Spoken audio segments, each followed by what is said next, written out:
All right. Bertha said, her name is Bertha, by the way. So Bertha said recordings in progress. October 15th, community dinner. Thank you, whoever you commented. There was a nice comment on from a guy, it looked like it was from Brazil or something, and it was all in Spanish.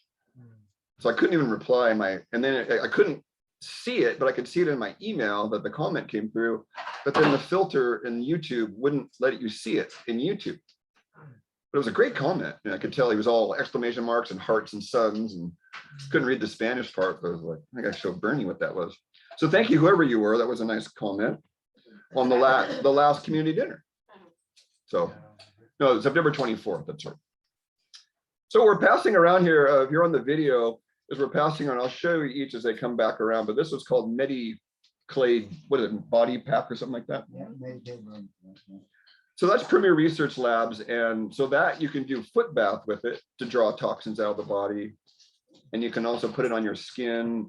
I painted my whole body with that. I lived out in the woods 3.5 years ago, and I ran around naked until it dried for 15 minutes in the sun. In the sun, for sure, you get too cold. Yeah, I was like up in the Gilroy Mountains when I was living up there with Paul Damon, and I told you, don't go over this little field over here because I'll be running around naked, and don't bring the ladies because you'll see a black man. Oh my God. It's black. Yeah. You'll see a black man running around with no clothes. I was thinking it was gray. No, it's black, man. So I was black. Oh my God. Good thing you didn't have your picture taken. You'd be like that Northam dude, like the blackface people who get in trouble for like doing blackface. Yeah. Oh, in the PC world or whatever. Yeah. Oh my God. Oh my God. Yeah. Yeah, so that's a Medi body pack. And so that's 3 kinds of volcanic clay and herbs that facilitate toxin binding.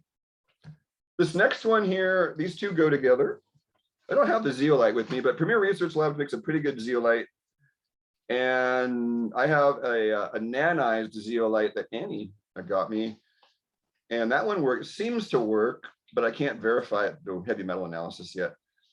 And these two mix well, and this is based on the old Richard Anderson Arise and Shine Clay Psyllium Shake, which one of my new clients today has been doing for years. So what you do is you mix psyllium with clay, probably 2 to 3 to 4 parts psyllium and 1 part clay. So why do you think you would want to add the psyllium to the clay? Anybody want to take a gander at that? Roughage, okay. What was the question? Why would you add psyllium with the clay when you take it internally? To dry out and make you even more constipated. Psyllium is the opposite. Psyllium helps you pass. It helps things to move along. If you drink enough water. Well, it does both. Well, right, that's what we're talking about right here. Yeah, you gotta. So the best form of clay actually to buy is hydrated clay, and Staff of Life actually sells it. They add the water to the clay and they sell it in a jar like this, already hydrated. So that you'll make sure to get the water with it. Yeah, but so when I do 6 of these and 2 of these, and this is 1/3 barley grass and super green powders and 2/3 psyllium, and this is pure,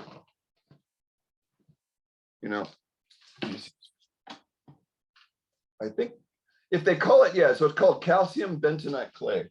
So when you see the word bentonite, that means a mixture of clays. Bentonite is not a type of clay. It's a mixture. It's like the coffee blends you get, right? You get a coffee blend, well, bentonite's a clay blend. And this company has very strict standards. They would not put this product out if there are any toxins in it. Standard process is clay that they had in a product that was a brilliant product. You take it before you eat, and it was clay and cow bile and okra. So you take it right before you eat, and then the food pushes it along. So the reason why you add psyllium to clay is because of the cork effect, I call it. If you do clay without psyllium, it can stop somewhere and cause a cork in your intestines. And then if you have to have surgery to get that cork out, you're in a lot of trouble. Oh yeah. Right. Oh yeah. So psyllium is well known as a laxative. It's part of Miralax. These over-the-counter. A lot of them are it's just freaking psyllium and food coloring. It makes me want to just, You're paying $50 where you could have gotten the bulk bin for $3. For God's sake. All that added bad stuff. And all that added food coloring which is cancer causing and There's sugar. sugar in there. Yeah, it tastes good. This one guy had this yellowish orange one. My daughter wouldn't take it unless it had that all in it. She wouldn't take the plain psyllium. Yeah, it's frustrating. Oh my God. People are frustrating. So Premier is they're a vegan-based company, and I appreciate that for what they have. And I've weeded through their products where I can get a verifiable result. I don't use products that I can't get a verifiable result. I'm studying for 25 years, this whole thing. So the supplements I carry, I know why they work and what result I can get. Versus, oh, the double-blind study, the NIH says, the NCBI says, and they're using rats for the study. It's like, then the human's the guinea pig in the next level of testing, right? Which is me. I don't think you guys into guinea pigs generally. Sometimes I do, but you know. So if I'm going to throw something into a client, like Standard Process has 250 supplements. So guess what I did the first year? I tried 150 supplements. Just to see, like, how does it affect me? How do you think the Chinese guys figured out what foods go to the heart meridian or the lung meridian? They tried them out and just sit and meditate on it. Oh, I feel it going over here because you know that where the channels are. Like, oh, it lit up right here. Oh, that must be kidney meridian. My kidney lit up, you know. Okay, so those are those two. Next along the lines is another. So this is all drainage, and this is going to be the one that. This is the Saliva Gland Protomorphogen. It's well known since 1950s. They use it in chelation with Standard Process. Now, why would the Standard Process salivary gland protomorphogen facilitate heavy metal detox? See, Royal Lee, he would get, the founder of this company as a formulator, he would get an insight. And they would ask him, where'd your insight come from? And he would say, oh, divine providence. So he was a channeler. He was saying, I channeled it. Then he would work backwards because he would get results and no one could figure out why. They would work backwards and figure out why they got the result. That's empiricism at its best. But you're not messing with drugs. So with food and herbs, you can play around with people because you're not causing any harm. And like if I'm going the wrong way with somebody, if they're actually hot and I think they're cold, I'm just going to feel a little uncomfortable for a few days. Well, we got to reverse course. You're actually hot and you thought you were cold. So what we're working with in my world is I don't have to worry about, they're applying the same double-blind standards to food and herbs that they are to drugs. And that's not what we should be doing. Because there's 3 levels. They don't teach you this in doctor school, but there's 3 levels to toxicity. There's foods and herbs and or drugs you can take every day. Then there's level 2 where there's a cumulative toxicity. And then there's level 3 where they're outright toxic. What's going on? Sorry, I think there's something on up there on the stove. There's something steaming. Oh. It's all right. We got it covered. Double check it. So level 3 is your belladonnas and your digitalises and your very toxic herbs and all drugs are in that category. You know, if your half-life is 32 hours, that's level 3. Your half-life is 5 minutes, that's level 1, right? So I have clients that are like, they're on these medications where the half-life is 24 hours for 10 years. So it's only halfway broken down every day for 10 years. And they go, well, I've been fine for 10 years. And all of a sudden they got all these symptoms. Well, it's been accumulating in your body for 10 years. It shows it right here in the pharmacology. And the doctor didn't bother to tell them that. So with drugs, I got no problem with drugs. You need a sleeping pill, great. Your blood pressure is too high, great. You got a 3-month plan to get yourself off those drugs. That's the plan. Antidepressant, whatever it takes, get on it and get yourself off. It's a 90-day plan to get off. That's why I badgered so-and-so in our group when she went on them. So you got to get off this. And it was about 6 to 7 months when she got scared. But I was hammering her the whole time. I mean, insulting her. Because I knew, just like I insulted my mother for a year on Zoloft. It's like, Mom, I don't know who you are.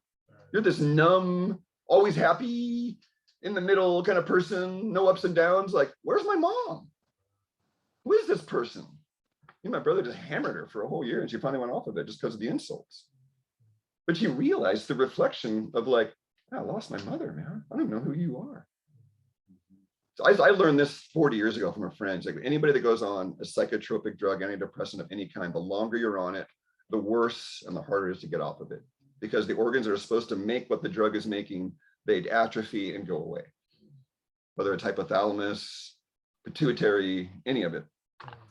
So back to this and the saliva protomorphogen. When I took this the first time, sick as a dog for a week. Remember, I had 10,000 shots in my body, allergy shots, hundreds of doses of antibiotics. a lifetime of Jolly Ranchers and Cheetos. Well, until 21 at least. You know, and then it took another 10 years to kind of wean off of it because the bugs didn't want to give it up, right? So it was really about 31 before I was in pretty good solid standing. I mean, so, you know, stuff hangs around your body for a lifetime. I got proof. You know, people have penicillin coming out 30 years after the first dose. What the fuck? Proven with biopsy. You know, like that penicillin was in this guy's body for 30 years. He had no idea. I don't have any idea. None of us has any idea what's buried in us. But all of us have heavy metal toxicity. If you think you don't, you're just deluded. I'm sorry to say, but the humility of our situation is we're breathing in chemtrails, toxicity in the air. We've got this contaminated water supply getting in that way. One lady we found out because she had low thyroid symptoms. I said, hey, are you showering in it? Because she had high chlorine in her labs. They go, well, you're dehydrated, but there's all these other, are you drinking tap water? She goes, no. She goes, I go, how long are you taking a shower? She goes, well, it's funny. I sit in the shower about a half hour, at least 3 or 4 times a week. And they go, oh, well, it's been proven now. A 5-minute shower in hot chlorinated water gives your body the equivalent of drinking 8 glasses of tap water, chlorinated tap water. And chlorine displaces iodine in the thyroid. That's the danger. And you said it was hot water? Well, think about hot water. It opens up your pores. Yeah, that's what I was Your gonna say, pores yeah, open up and the that's it. chlorine gas just goes right in your body. Exactly, yeah. Talk about baths, that's a whole other. Oh my God. Those that are big Well, baths. Monica knows the bath, you put ascorbic acid in the bathtub and the ascorbic acid binds that up. Good. Just a About couple how much? teaspoons? Yeah, just, like a Couple tablespoon. in a Oh, whole like vitamin bathtub. C tablets? Oh, really? Yeah, Chewable yeah. vitamin C? That's a good use of ascorbic acid right Because I'm there. not gonna eat it now. I'm not gonna eat it either. Oh, I've not thrown it away. Ah, I don't know, I'll check. It would be a little stickier to use it if it's chewable, because it's gonna be sweet. And if you put too much, it gets sticky. But it's fantastic that you can actually, with any ascorbic acid, soak your skin in it and you can take it in more healthfully. So like I've had some people cure urinary tract infections by a sitz bath with vitamin C. Of course. Because it just goes right in where it's Yeah. needed. excellent. So, yeah, getting rid of the chlorine's nice. So ascorbic acid has a couple of well-known uses in my world. When you have a high fever, it's a refrigerant, so it lowers fever. That's one good use of synthetic ascorbic acid.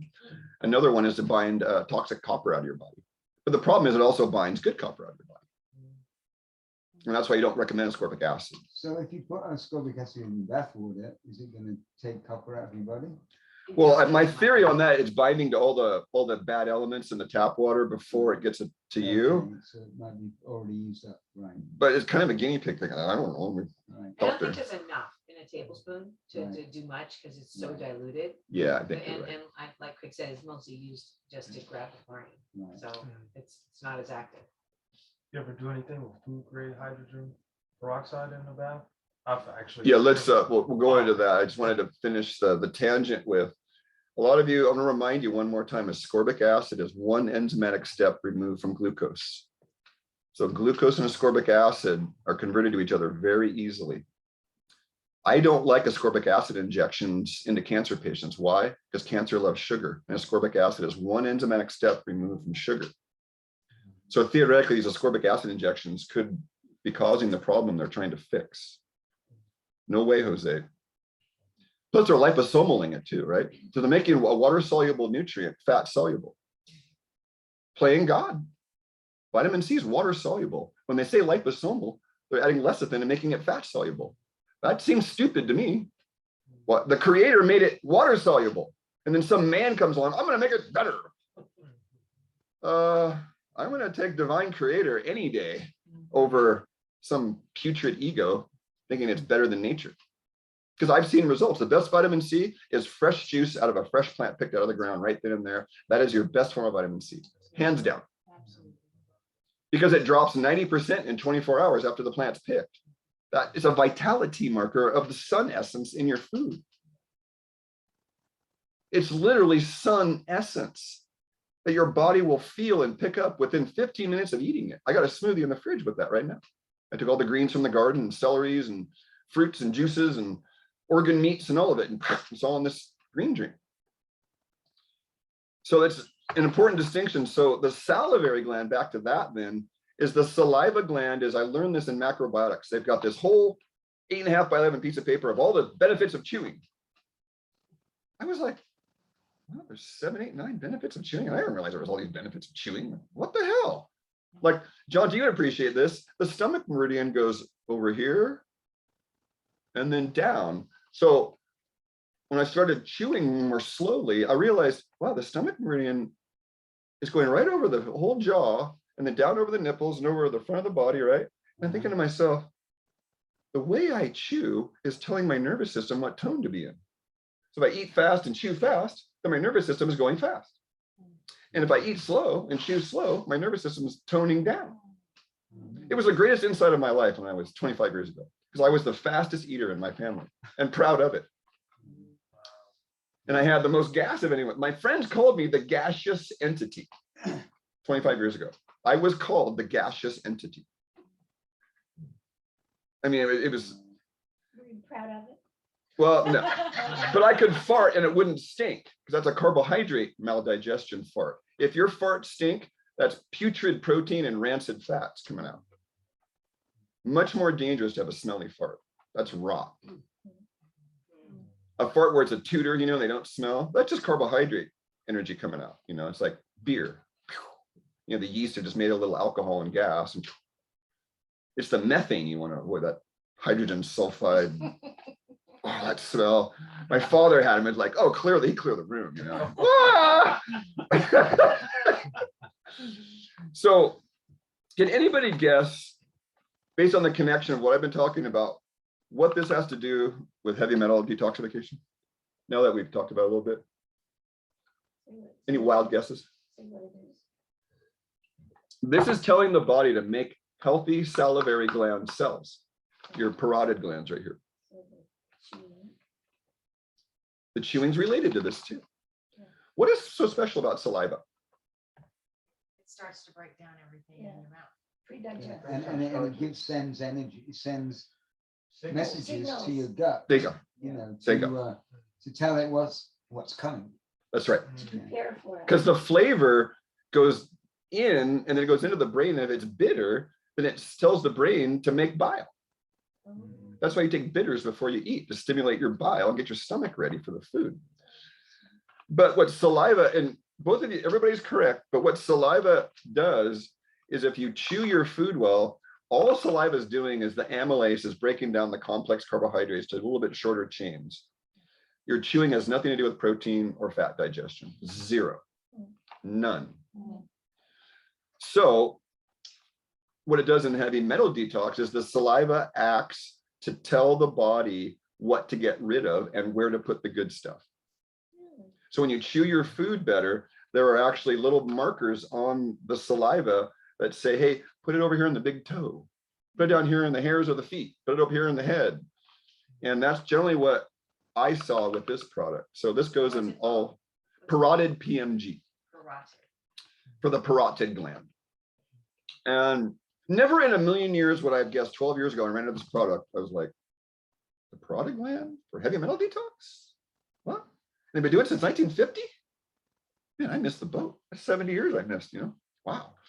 So this is telling the body by healthier saliva glands, healthier saliva, it's somehow targeting the heavy metals in the body. And the body, if you do a non-specific metal detox, like start with iodine, for example, and maybe some psyllium, then what the body will do, I saw this through hair mineral analysis over the last 10, 11 years, is the body will prioritize what's sort of the low-hanging fruit first. So if mercury is causing the worst symptoms, then the body will prioritize mercury and all of its cohorts. Then it'll prioritize lead or arsenic or aluminum, but it has, you'll see a spike on a hair mineral analysis. And then the spike will go away and then another one will spike. And then that'll go away, then another one will spike. And that tells me there's an intelligence internally that I don't want to contrive with my thoughts what the body is going to do by itself with its own wisdom. So I decided I'm not going to do specific heavy metal detox unless the person's really suffering, like, you know, amalgam removal. You got to target mercury, and you just have to, because mercury loves radiation, has a relationship with fungus, and it's just overall a kick-ass thing. So we're in this high radiation environment. Guess what that's causing? A lot of fungal problems in all of us. So like that stuff on people's toenails. Well, we're in this, you know, James would love this talk because we're talking about frequency, you know, and when we're in the wrong frequency, we don't feel good. Then we tighten up and then circulation gets impeded. I'll pass that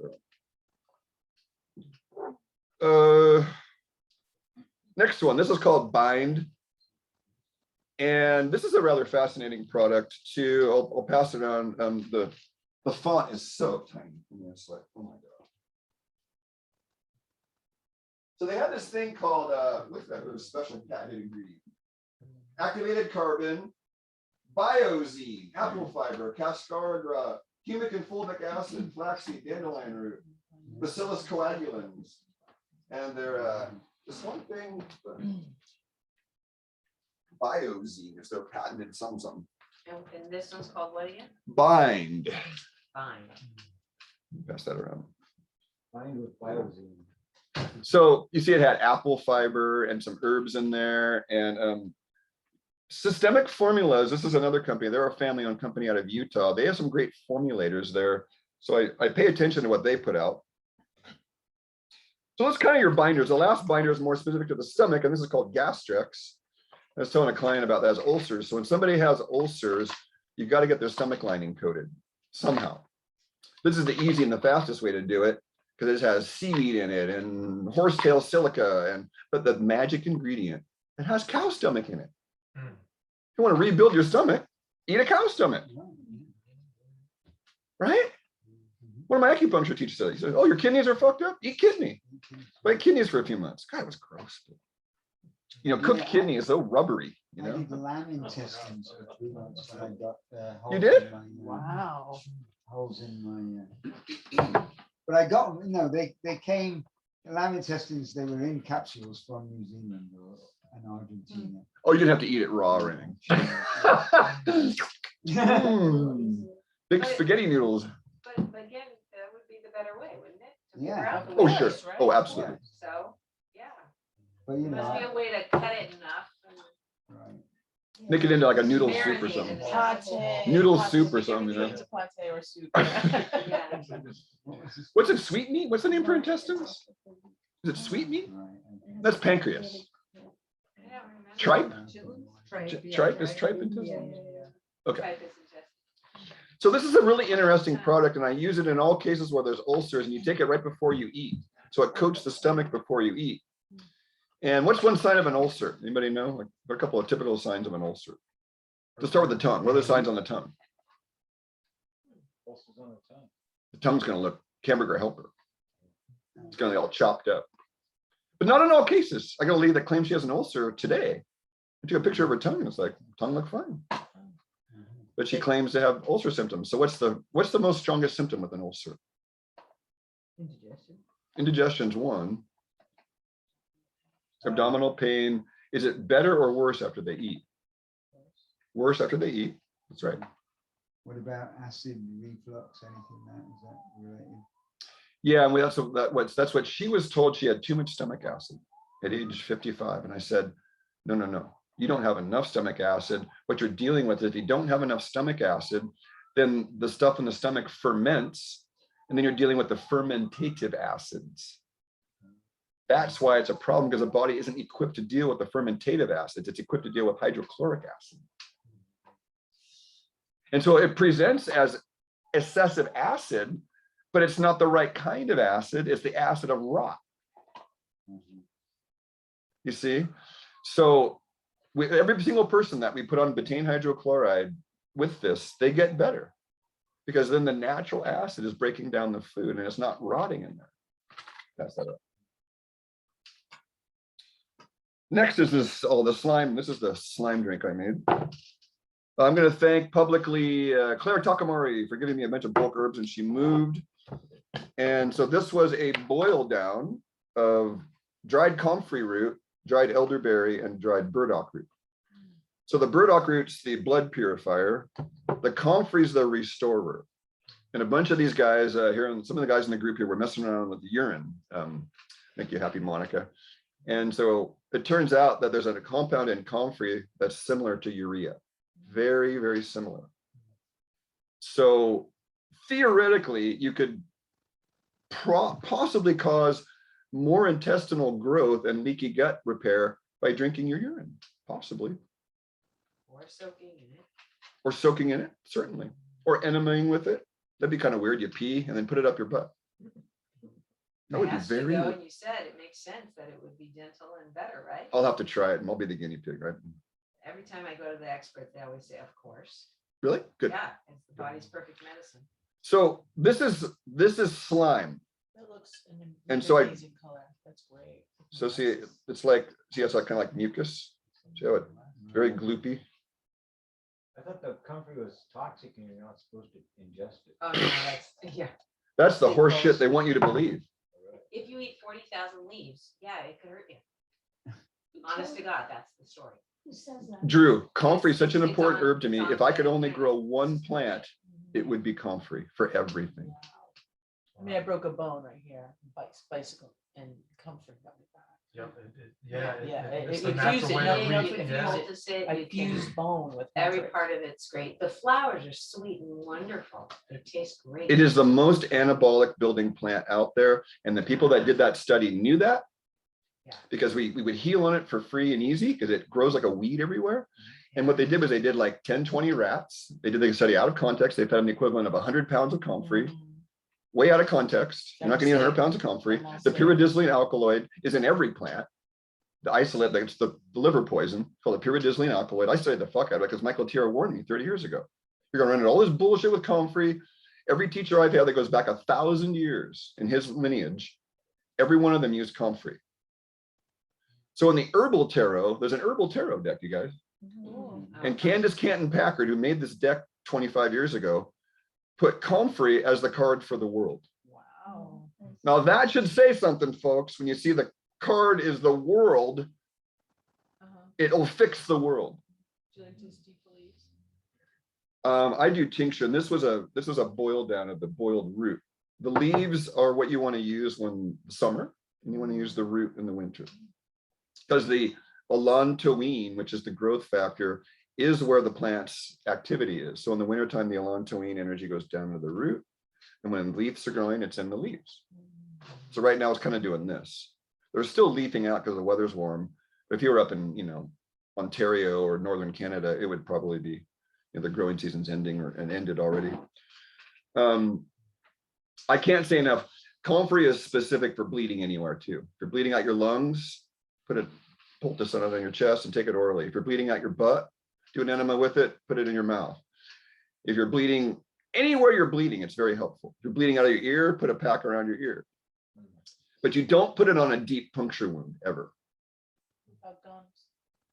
Because if you put it on a deep puncture wound, it will heal the top of the wound and you'll have an abscess underneath. You'd have to get a needle and inject the comfrey down into the wound to get the optimum healing from it. Most people don't want to stick a needle in their wound and inject comfrey down there, because of what you talked about. I mean, you type in comfrey on Google, quackwatch, FDA, poison. The first 5 or 6 hits are all like how bad it is for you. Talk about gaslighting. Like, wow. I'll pass that, and you guys can have a look at that. You're welcome to put it on your finger and taste it. It's rather sweet because of the elderberry. So as a formula, then the comfrey has the growth factor and the complete protein, believe it or not. The elderberry is the bioflavonoid vitamin C, and those are the 2 things you need to build a gut lining: is protein and bioflavonoid rich vitamin C. Those 2 things. Without those 2, you're not going to build your gut lining, because the cells turn over every 3 to 7 days in here. It's a wrap. If you remember, how much area would your intestines cover if you stretched them out? Tennis court. A football field. Honestly. That's a lot of surface area, folks. Yeah. So comfrey, I mean, and it has to be replaced at least every week, if not every 3 days. That's a lot of cell turnover. So this is what helps that. And the elderberry does that. And then the burdock is sort of facilitating movement, because these sticky herbs, you got to have something to move them along. You know that, Jonty. So the burdock's kind of like moving it along downward, because the energy of burdock goes straight down. So you would use that for leaky gut? Oh yeah, I'm using it for my leaky gut right now. Alright. Yeah, it's working quite well. So I'm going to preserve that with honey, because that's unpreserved in the fridge right now. Mhm. So And like burdock, comfrey, and what else? comfrey root and elderberry. And I wouldn't have done this normally. They were just 3 bags of dried herbs. I thought, oh my God, this is a formula. So I got my big pot and boiled them up and then strained it and then reduced it down. And my client today, instead of selling her the Gastrex product, because he's got an ulcer, I sold her that for $40. a full jar preserved with raw honey. So she was ecstatic. Next, lid's here. I have the lid for it right here. Castor oil. Castor oil facilitates drainage by cleaning up the lymphatic environment. And one non-glorious way to talk about your lymphatic system is it's the toilet for your cells. The lymphatic system is the toilet your cells poop in. Very easy way to think about it. You ingest this? You could ingest castor oil, but you generally don't want to ingest it. There's an Ayurvedic recipe of orange juice and castor oil for constipation. And I had a client try it, and he didn't Why like me orange very juice? much. Why does it, what orange juice do you do? I don't like that. I'm just sharing. Like, I only let this one client try it, and he seemed to be okay with it. But actually, another client tried it, and this really stuck constipation. And because the castor bean is a toxin, It's good for parasites too.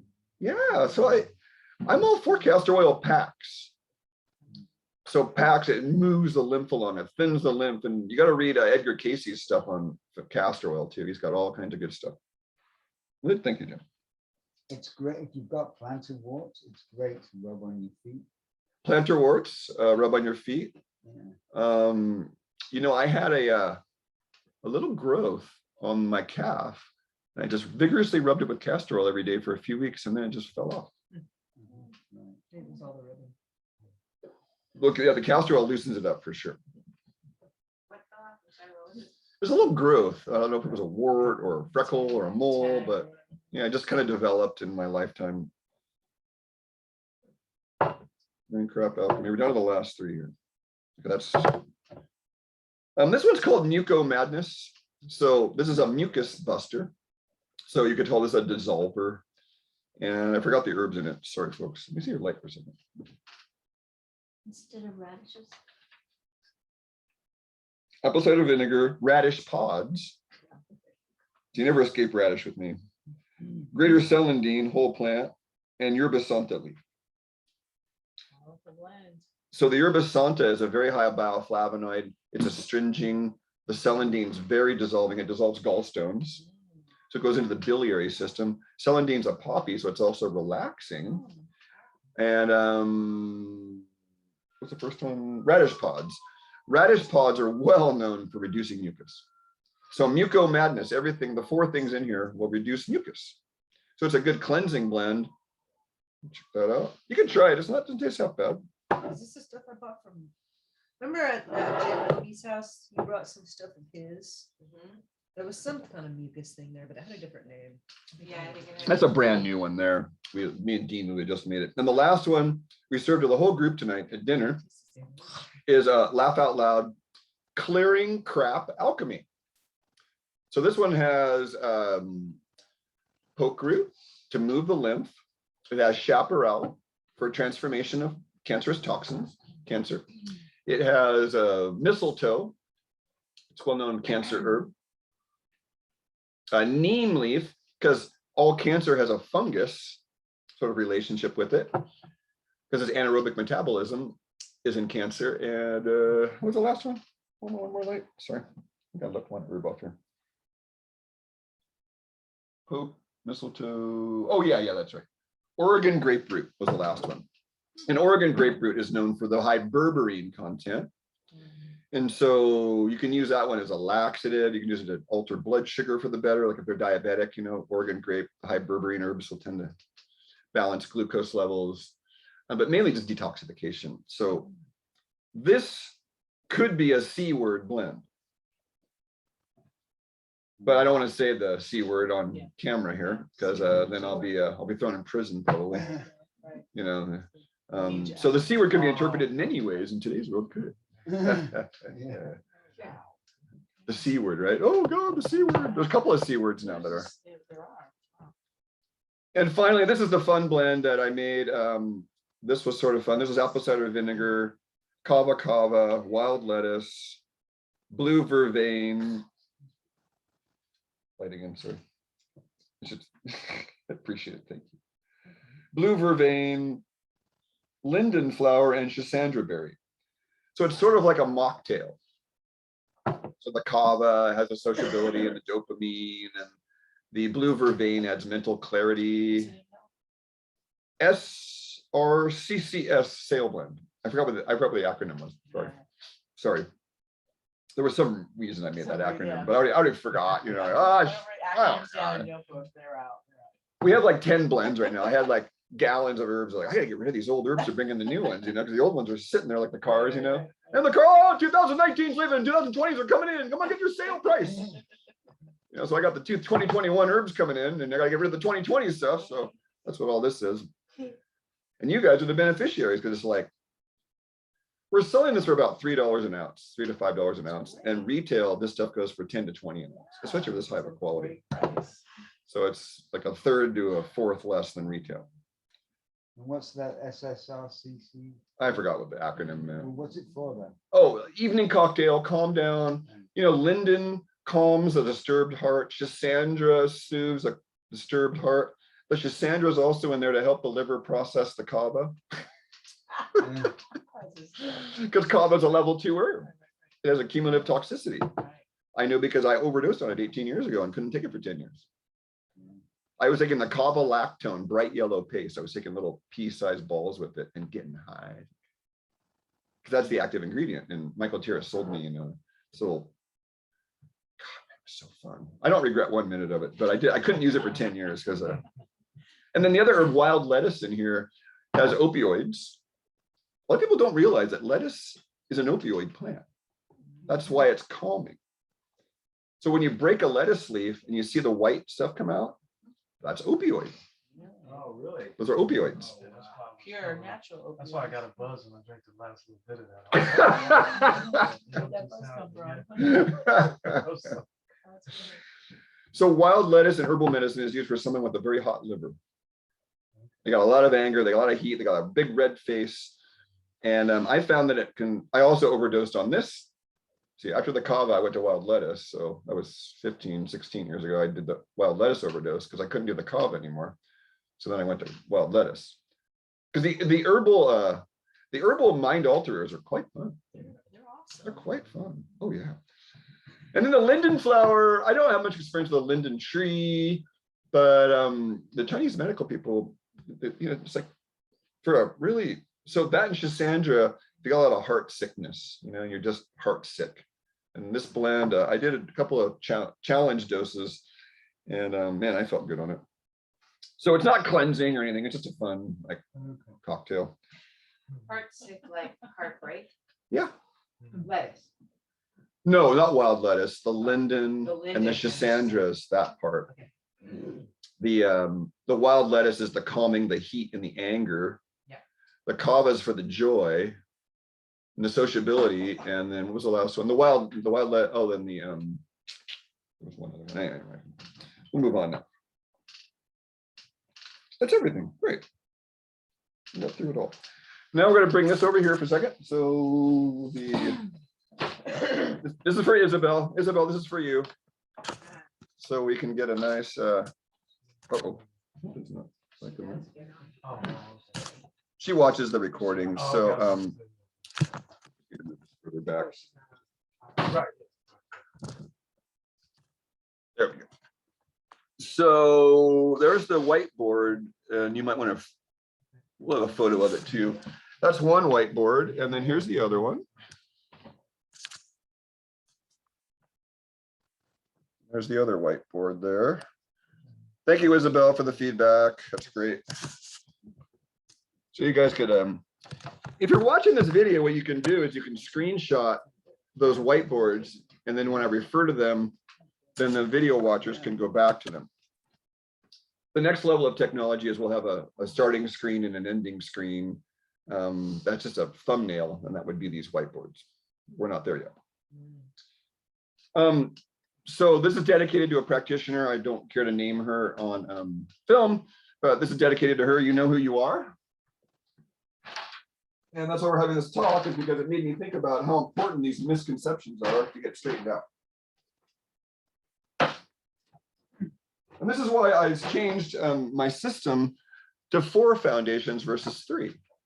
detox and drainage are two separate problems. So we're talking about binding stuff, you know, binder. See the binder there? So when you're transforming stuff, you want to get it bound to something so it goes out. What happens if it's not bound? The clue is over there on the how whiteboard. I imagine it gives you the symptoms again. How? Reabsorb. Reabsorption, where? To where? Bloodstream Bloodstream. No, and liver. In the portal vein. to the liver first. Right. That's how people die of mushroom poisoning. Mm. The liver breaks down a little bit of the mushroom, then secretes it out in the bile into the intestines. The intestines reabsorb it back to the liver, causes more damage, gets partially broken down again. And that merry-go-round might go on 4 or 5 times before they die. So if I saw someone with mushroom poisoning, I'd probably throw in milk thistle and Schisandra like intravenously in that person, right? To help the liver along from the toxin, right? Because we know that milk thistle and Schisandra help the liver, protect the liver from toxins. So that's what I'd be given in the hopes of maybe save them, but And maybe lots of vitamin C. right. NAC. Pardon? Would you use NAC as well? But the sulfur and acetylcysteine, cysteine is a sulfur containing amino acid, so the sulfur could be helpful. But I would do my hydrogen machine before I do NAC. Because the hydrogen is the NAC works by increasing chi, but some people like don't get any result with NAC is the problem. Zero, nothing happens. Just like glutathione or reduced glutathione or alpha lipoic acid, some people it just doesn't do anything. So I can't get a verifiable result with NAC. Not ever. So I don't rely on it. Good binders we kind of have over here, but so the reason it goes back to the liver and then causes damage to the portal vein. So this was the reason for the ESSIAC formula. Anybody ever study Renee Cassier's work? Yeah. ESSIAC is her name backwards. Renee Cassier became ESSIAC formula because they burned her clinic and all of her records for all her thousands of cancer patients up in Canada. Wow. Oh yeah, Harry Hoxie, her, Gershon, they were all, Royal Lee with standard process, they were all harassed. Well, right.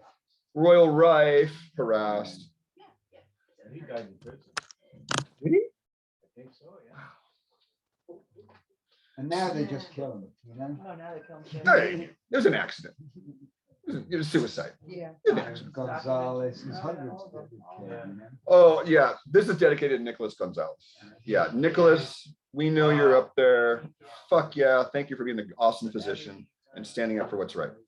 You might be dead, but he's in all of us. I love Nicholas Gonzalez's work. There's another guy, Guy Benjamin. He refuted the Wolff-Chaikoff iodine study in the 60s. He was a UC Berkeley professor, and so he refuted all. They used 10 to 20 rats, and that's how they deemed iodine toxic in the 60s. And they had all their thyroid therapies all ready for us after that, when they've been using Lugol's for 120 years. Since 1840 to 1960s, they were using Lugol's quite fine, and they were iodizing bread. Bread had iodine in it instead of bromine in it. Then we brominated bread after they made iodine toxic. They could have put iodine in our drinking water instead of chlorine. A lot healthier for us. So Guy Benjamin, thank you, Guy Benjamin, for refuting the Wolff-Chaikoff study and showing us that iodine was in fact not toxic. And we need it. We need 10 milligrams of iodine a day is the ODA, the optimum daily allowance. The RDA is the minimum for survival.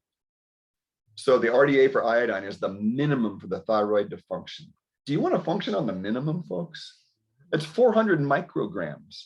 My ODA is 10 milligrams, which means the RDA is about 1,000 times too low. I'm not joking. And the 10 milligrams came from the Japanese and the people. Did you know that every native culture pretty much that lived inland would do a trek at least once a year to the ocean to get seaweed for the iodine? You know why? We are so stupid. We never Because were of taught. goiter and stuff like that. No, they knew what I know. Iodine is the most highest nutritional element correlated with high IQ. You want to be smart? Get your fucking iodine in, man. With the F word attached. You want to give birth to a smart baby? Get yourself saturated with iodine before you give birth. That's why so many women have trouble with their endocrine system after pregnancy, because they don't take enough iodine. They take it out of their own body to give it to the baby. Now they're even more iodine deficient. Oh, it's just, so if you want to do general detox of heavy metals, iodine's the starting point. That's what I'm doing. I'm on another sort of iodine load right now. And if you want to do this right, you work your way up to about 30 to 50 milligrams of iodine a day for 2 years. You have got to do it for 2 years. This is a long, I did it. I'm doing another one now. What are you on now? How many? I only am on 5 to 10. I get up to about 10 to 15 milligrams. I go into symptoms. It's a bummer. So I'm trying to find a way to small dose it, you know, and get it up higher again.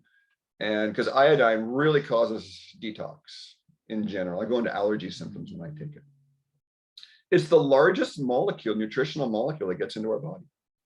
In terms of like, you know, like a hydrogen atom is tiny and iodine's like that compared to it. It's huge. And that's why we can't use it well, because it requires a special escalator to get into the cell.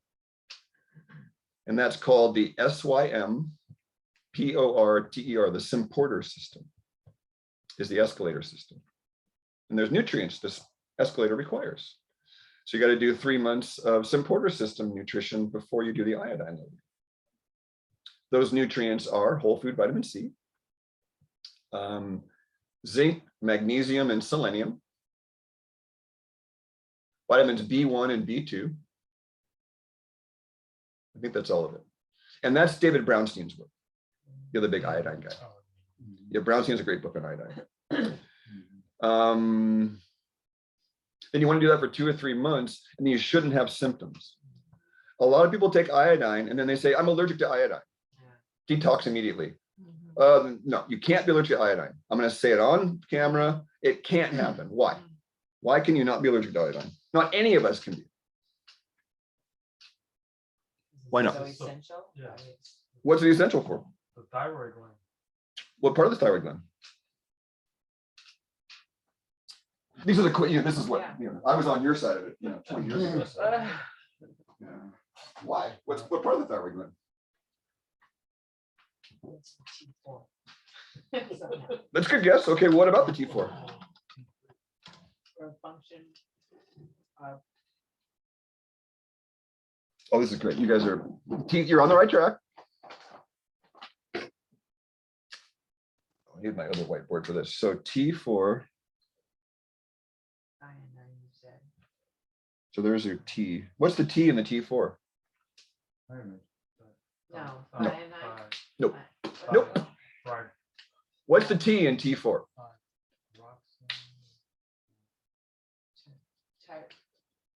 I always get these words confused. Tyrosine. Tyrosine. Okay, yeah. So it's an amino acid at the center. That means back to protein again, folks. You know, all your neurotransmitters are made out of protein. Your gut lining is made out of protein. Your bones are made out of protein. Fuck that calcium shit. You know, been led down the primrose path. That's why they called arthritis cooked food disease 100 years ago. It's called arthritis cooked food disease because you're eating damaged proteins. You're making your connective tissue with damaged bricks. Make a house with damaged bricks, you're gonna have a damaged house. All these humans running around, you know? So T at the center, and what's the 3 and the 4?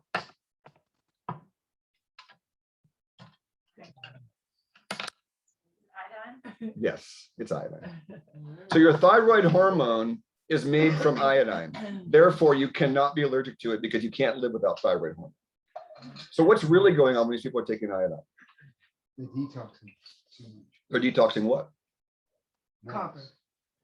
What's the first layer? What are the other halogen elements that are related to iodine? There's 4 halogen elements in the periodic table. And they're all somewhat interchangeable Lego building blocks. So if the body doesn't get enough iodine, it will use what's in our drinking water? Chlorine, there's one. Fluoride's another. What's the last one? Bromine. Bromine's the last one. Yeah. So we swim in brominated and chlorinated pools. I had an old chiropractor here. Some of you guys know this guy, so I won't mention who he is, but he came to me before he retired a few years ago. I just adore this guy. And he came to me for iridology and sclerology and a $300 appointment to give him a report that was skewed towards what I see out there in the future, 5 to 10 years. Because he was like 70 when he retired. He wanted to know, like, what do you see, Craig? And so after, looking at his stuff for an hour and talking to him for a couple hours, then I was looking at everything, and then I gave him a follow-up call. I was like, hey, so he was swimming in a chlorinated pool 3 or 4 times a week for an hour. And I said, I see this in your eyes, bro. Stop this now, or you're going to have thyroid problems leading to other metabolic disorders later on. And he did. And he was so happy that I picked that out. That was the one most important thing for him. There's probably a good study to do of kids people who spent a lot of time on swim teams having specific cancers later on. But Southern that's California hidden from us, pools. right? Lots of melanoma, I'm sure, lots of other kinds of cancer. Oh, I did too. But I would have an allergy attack after every time I went in the chlorinated swimming pool. I'd always have an allergy attack afterwards. Yeah, I would- one of my daughters always felt terrible. So I what do also you do hate if you have to those who swim, run a though? team, because then they always put extra chlorine in the public pools. Oh, yeah. What do you Oh, do if you God. have to swim in there, those pools? You put good water on your Good skin job. first so that you absorb healthier water when your skin is most absorptive. So be hydrated, right? That's one. And it could protect, well, at least, yeah, protect if you can put it. You could put oil on your skin too, Yeah, maybe a little or bit, but it would like a fuck up the pool wetsuit. filter. Yeah, Um, pissed off my parents. I wouldn't care. Fuck your filter. I'm keeping this. But saturate yourself with iodine first. Okay. Like literally mega dose, 30 milligrams of iodine before you go in that pool, and there ain't no chlorine getting in your body, almost guaranteed. Or will you detox? You won't feel good, but iodine less? Oh, God. Oh, thank you, There's Trey. a- Thanks there's for a that. flip side. 30 milligrams just as a shot, like when that, when Fukushima happened, what was it, 2011? There was the run on iodine, and I was just laughing at people. I go, you're not going to take 20 milligrams of iodine first dose because you're going to hate yourself with the symptoms. Yeah, you just don't do that because it's going to kick out all those halogens first. So that's the first layer iodine goes with, and then it starts going through heavy metals after that. But the first layer of iodine detox are those 3 halogens. And one other chlorine similar thing that comes with sprayed lettuce. And what's that? Anybody know what that is? It's also in jet fuel and the chemtrails. Perchlorates. Chlorate, chlorine, perchlorate. Yeah, I just found that one out a few years ago. Huh, that's disturbing. Very disturbing. Yeah, perchlorates. Why do they spray that on lettuce? It's good for the bugs that eat lettuce. It kills the bugs, I guess. So, it's like an antibiotic, probably in us. Kills all the good and the bad. Are we doing time-wise? Okay. When to finish this reabsorption thing. So back to the reabsorption.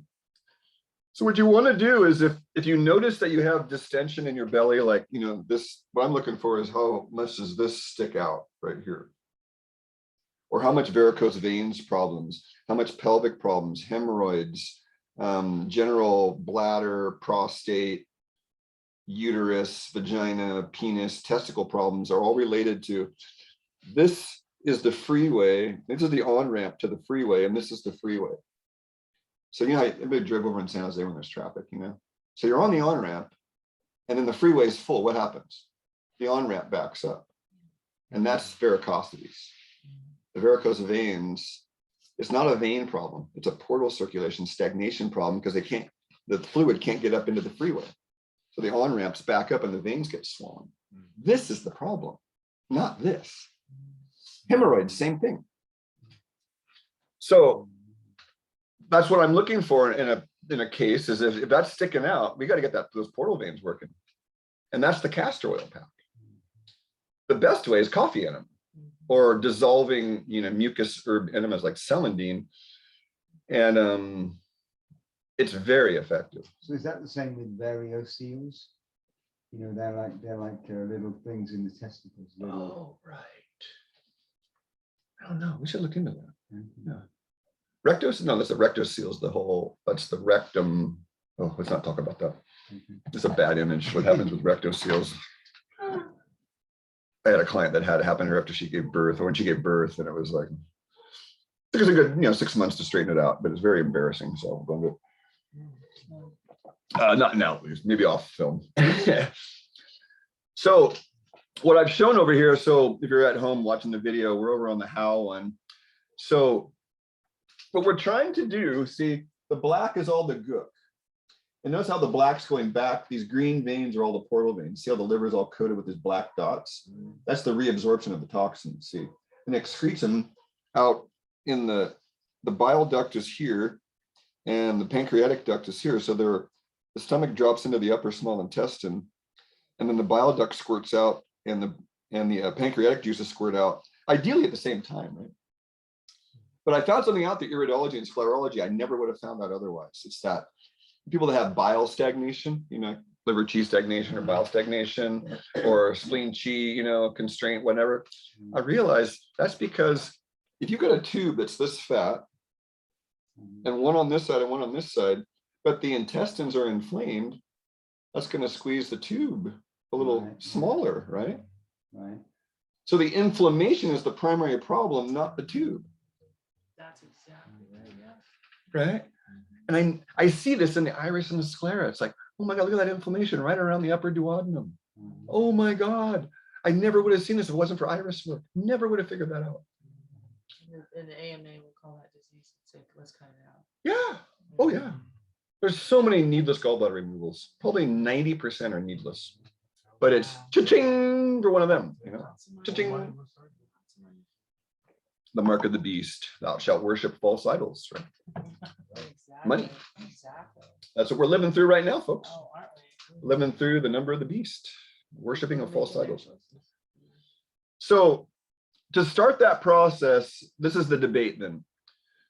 The Rene Cassier thing, the Essiac formula was a drainage formula. Burdock root, sheep sorrel, whole plant, leaves and root.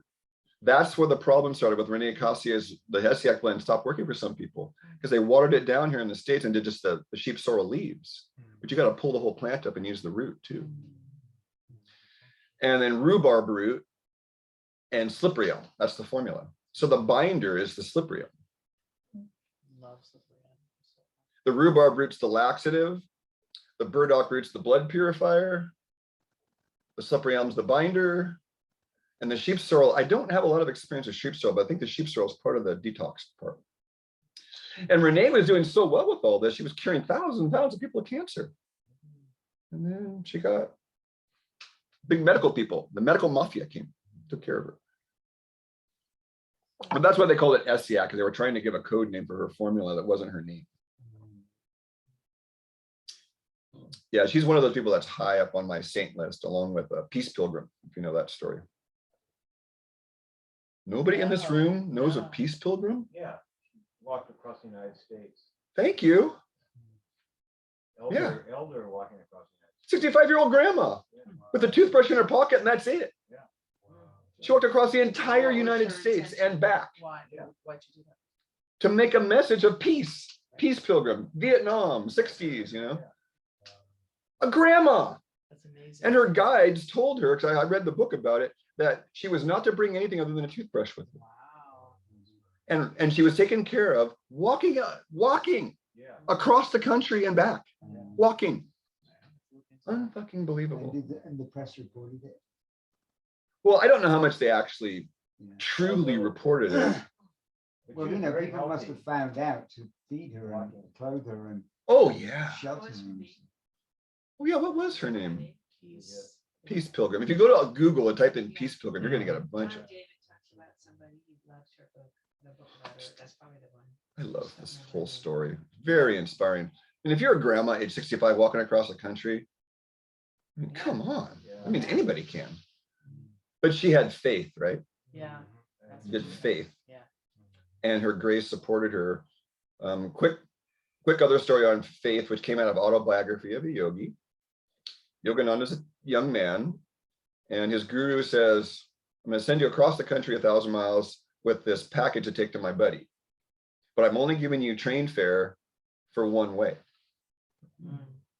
And you got to find your way back and feed yourself without my assistance. So he took his friend. If you read Autobiography of a Yogi, it's a great story. So he took his friend, and his friend bailed out in the first bus stop. I gotta go to the bathroom. And then he bailed out and left Yogananda alone. He chickened out. And so he made it all the way to his destination. It was maybe it wasn't 1,000 miles, but it was a full day train ride. He left in the morning, got there at night. And then he drops off the package at the courier. And then he's sitting in the train station going, well, now what do I do? Yeah, fuck. Followed my guru's advice, but now I got nothing. So he said he probably sat for an hour and just crying, like, what am I going to do? I don't know what to do. I'm just going to sit here and wait, And so this guy had been walking around the train station noticing him, who was going to be his guardian angel. So the guy walks over to him after an hour and says, hey, you look like you're pretty distraught over there. Can I help you in any way? And Yogananda looks at him like, oh my God. And the guy's like, he goes, yeah, I got to get to the other side of India. And I got no money, got no place to stay tonight. I'm scared shitless. And the guy's like, oh, I got a place down the street here and you can stay there and I'll give you train fare and we'll feed you dinner tonight. Wow. And he got home the next day just fine. Now that's faith. That's big, yeah. You got something? Well, yeah, I can't remember the person's name, but there was some Christian missionary that had like an orphanage for kids, and they never asked for donations. Like things were just provided to them. They would ask and receive. That's right. That's cool. The Vipassana meditation centers around the world are like that. The Goenki, they just ask for donation. They don't charge anything. They've been going for how long? Oh, The so 60s? Yeah. It's the 60s? Don't go and do it unless you're ready. Yeah. It is hardcore.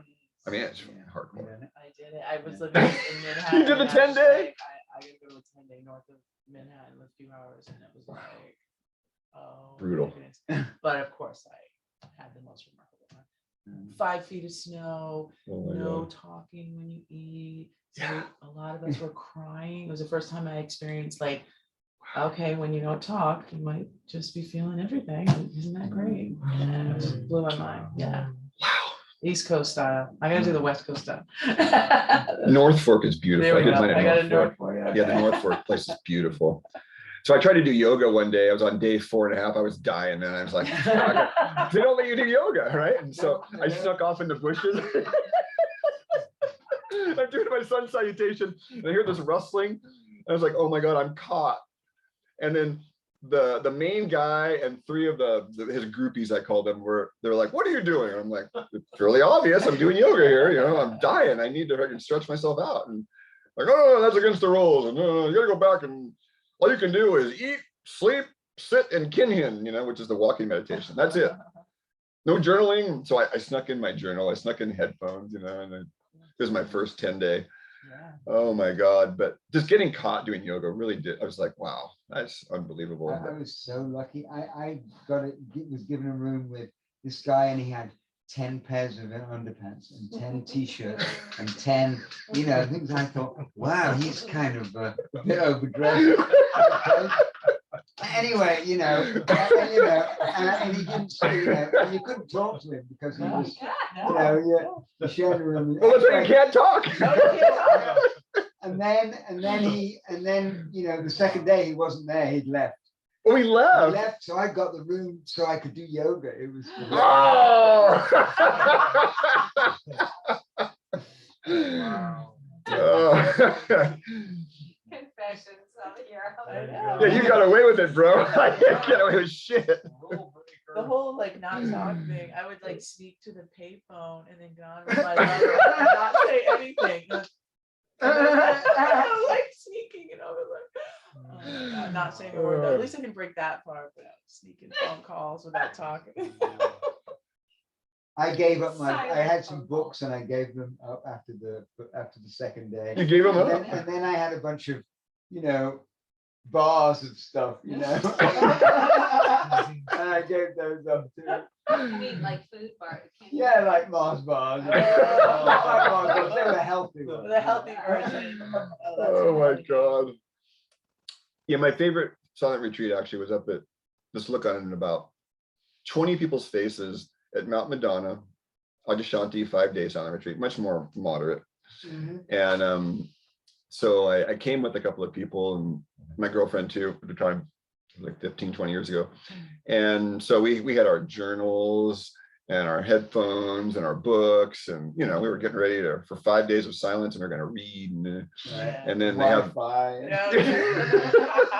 it's Mount Madonna. I'll go to the library, and so then Adyashanti announced the rules, and I was watching these people that came with me, and just this turns to over 15 minutes. It was like, and it's like he's like, so you can't journal. Oh fuck. You can't read a book. And it was the same thing as the Goenki stuff. You can meditate, you can go for a walk, you can eat, you can sleep, and that's Go it. to the bathroom. That's it. And go to the bathroom. They weren't real tight about yoga though, so that was okay to do yoga outside quietly. And but I got to watch, like, well, me and my girlfriend, we were like, wow, they're not even gonna let us journal, And so But isn't that the one where you talked about she wrote poems and stuff? I did the poem I read to you guys, Yeah. The Lake. Uh-huh. That was at that retreat. And that On was day breaking 4. the rule, but you did it anyway. I did it anyway. I'm a rule breaker. So why? But what do they recommend that? What do you think? Oh, because there's no escape. You gotta feel, you Stillness. gotta Yeah. notice, and you have a chance to break through. So what do we call these other things then? Distractions. There you go. They're distractions from the core material. But yoga would really help that thing. Because Yes! There yoga you go. moves your chi. Yes! Basically, the type of meditation they teach you is to move energy all through your body, up and down your body, and you do that all day. Yeah. And actually, the worst thing is the first 4 days, you just concentrate on your upper lip. And you feel your upper lip, and you just feel the energy between your lip and your nose, and that's it. And then after 4th day, they let you do it for the whole body. Oh my God. That's Wow. really brutal. It's brutal. Just brutal. They didn't tell you about that, moving it to the whole body in the first 4 days. It was Oh, brutal. Yeah, we couldn't move or do yoga, but we could do silent learning of Sanskrit. It's like no yoga, but that goes in. That you take that in, I'll tell you. So there's layers. The reason I chose Adyashanti as my teacher is because he kind of has a morbid sense of humor, and I do too. So he would talk about the garbage can and say, okay, so we're on day 4 of a 5-day silent retreat, and be like, how's it feeling out there, folks? You at the bottom of the garbage can yet? It's a good way to describe that. That's great. Because these layers, like, I remember on day 4 of this one, I had this thought that went back to like when I was 6 years old. When I was meditating, I was like, I haven't thought about this in 40 years. Oh my God. But it was like bottom of the garbage can stuff. Because when you sit in silence, the low-hanging fruit comes out, and then day 4 is like, oh God, I didn't realize I was still hanging on to that one. My brother yelled at me when I was 8 years old, or one time I was dancing to the song Disco Duck, and I got humiliated by my family. They walked in and made fun of me for 10 years after that. Remember the song Disco Duck? I never knew that was Rick D's. The thing is, you're sitting cross-legged, and you're trying to meditate. And the thing is, if you stop meditating, your knees might be hurting a bit, but as long as you concentrate on the meditation, there's no pain at all. And then as soon as you daydream, your knee. So just if you didn't hear this on the video, what Janti said, if you pay attention to the meditation, there's no pain because the chi is moving. But as soon as you get distracted in a daydream, the pain appears. That's wind and vata derangement and lack of ease. That's the beginning of disease. The genesis of suffering starts with me and other. As soon as there's 2 things, that's the genesis of suffering. That's the start of it. When we're faced with a choice, that's the beginning of imbalance. There shouldn't be a choice. When you're in the flow of life, there's no choice. There's no this or that. This or that is yin and yang. That's duality. That's the beginning of suffering. I'll give you an example. As a surfer, there ain't no thinking about what you're going to do. No. That's what you're playing tennis, professional tennis, ping pong, basketball. There's no time to think. It's all flow. You watch these pros with LeBron and Stephen Curry, and it's like, oh my God. Like there's no way you can think. You're in the flow. You know, making love's like that too. If you're in your head, it's no fun. Right? Yeah. As soon as I'm in my head, it's like, we got to stop and figure out why we're in our fucking heads right now. You know? So that's the best pointer I got. And when you sit a lot, you start to see like, oh, I'm in this nice place of oneness. And Kirtana, the singer, talks about when you're in that place of oneness, don't let your head come up. Yeah. Don't even raise your head, she says. Just be. As one of my acupressure teachers 18 years ago said, I walked into class all harried. She goes, one of those wise old ladies, you know, she's like, does that mean? She's like, oh, Craig, too much doing, not enough being. Beautiful. She had me, it was just like, wow, it was like I was naked, you know. She just looked right at me, oh, yeah, you're not hanging out enough, you know, too much doing. You're a human doing, you know, not being. Most important thing you said tonight. Let's see. Well, that's how men, you know, judge how happy they are. If they've achieved a lot, if they've done a lot, they feel they feel much happier. And women seem to be able to not have that. Yeah, it's the fix it mechanic problem. Yeah. Yeah, so if there's no problem, you make up a problem to be a mechanic. Invent a problem, I used to call it in high school. Let me finish this. So the best binders out there, the single best binder I found is clay, but not bentonite clay. And there was a little bit of a discussion. So bentonite clay is a combination of clay, just like a blend of coffees. Generally, I try to avoid bentonite unless the premier research lab here is a combination of edible clays. And screw you, FDA. I know you say that clay is not edible, but you don't know what you're talking about. And these three-letter agencies making health recommendations just makes me crazy. And the HHS and the FDA and the CDC and the government. It's like, is the government a doctor? Excuse me. It's a corporation.